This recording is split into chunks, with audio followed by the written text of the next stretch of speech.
Hi all, and welcome back to my channel. Today I have a very exciting topic for you all, and that is the concept of culture shock. So since I have lived more than 4 years here in Spain, I have made a list of the most culture shocking aspects of Spanish culture that I have encountered. My list is of course based on the fact that I was born in Denmark, so I am indirectly comparing Spanish culture to that of my own. But because I have lived in other countries on other continents as well, I will try to keep this as global as possible.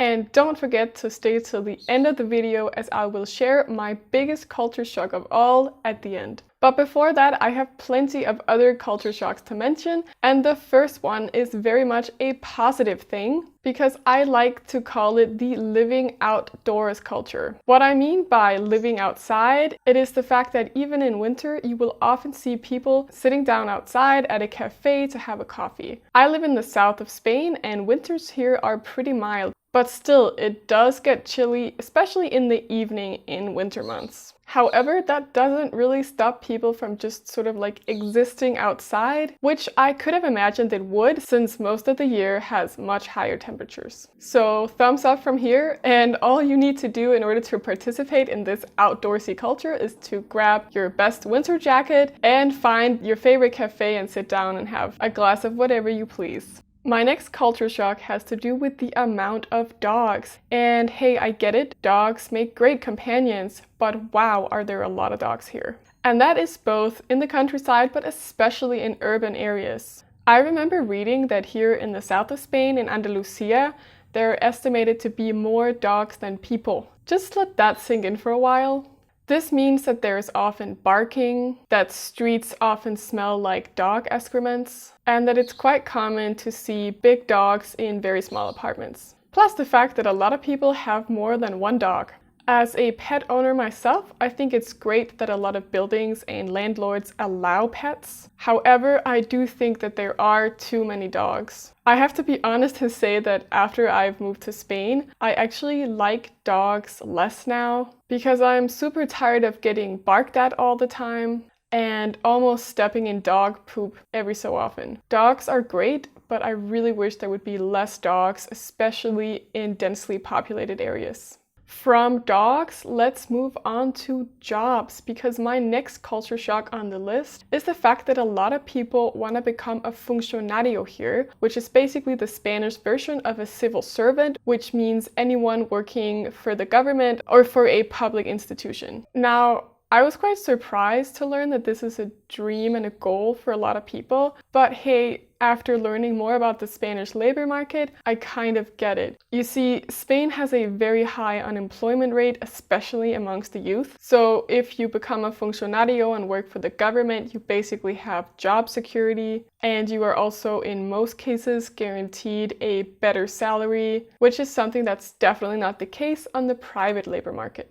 In Denmark, where I'm from, this is definitely not the picture in general, and the popularity of jobs in the public sector more depend on the actual field itself. In Spain, it's quite difficult to become a funcionario, as you have to pass a difficult exam, and perhaps this also makes it more prestigious, I wonder. If you're Spanish, you are very welcome to elaborate on the infamous funcionario culture in the comments, as this is something I find to be quite interesting. Let's return to the aspect of the weather, because I have to be a little bit shocked to which extent people tolerate cold temperatures inside their homes here. Okay, so to be fair, many parts of Spain have mild winters, so the need for central heating is limited to a very short period of time every year, but it can get super cold. I actually just installed a thermometer on my terrace and inside my apartment because I'm curious to see exactly how low the temperature drops in winter. I have simply gotten used to just being a little cold for a couple of months every year. And I don't mind wearing a couple of layers even when I'm inside. But where I'm from, some people heat up their homes to the point where you can wear a t-shirt inside in winter. If I were to do that here in Spain, I would have one heck of an electric bill. So I prefer to cuddle up with a blanket and with my cat instead. Next on the list, we again have something that significantly differs from my own culture. And that is children's bedtimes. Because here in Spain, it is not uncommon to see very small children still being up very late at night. I was just on the train the other day coming home around 9:30 p.m. and there were plenty of small children on the train. I do realize that everything here in Spain starts maybe an hour later than sort of the normal time in Northern Europe, but still I have to wonder if maybe just Spanish children need less sleep than those in the north. Now, in my own country, I've often heard parents complain that their kids wake up too early in the morning, so maybe the Spanish have found a solution to this by simply just putting them to bed later.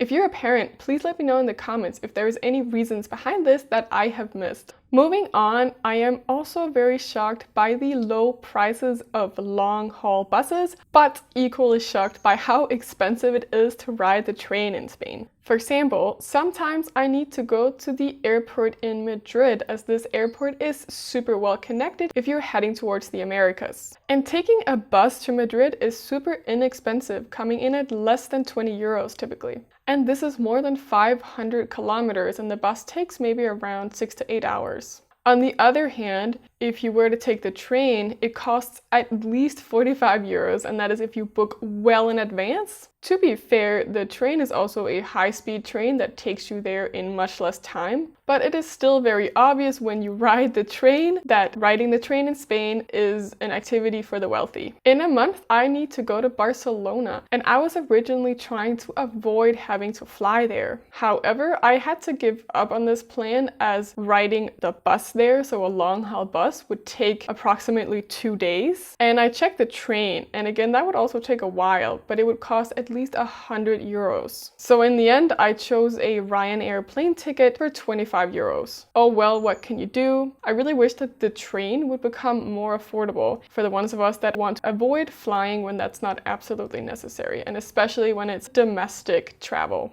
And now it's time for my main culture shock here in Spain.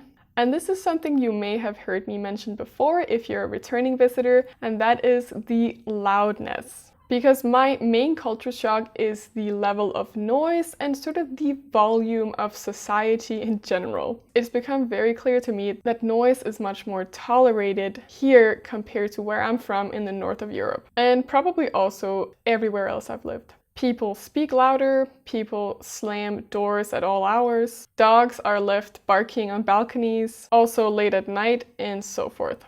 And I have a very good example of this, and that is from a time when I had to call the police because there was an alarm going off in the basement of my building.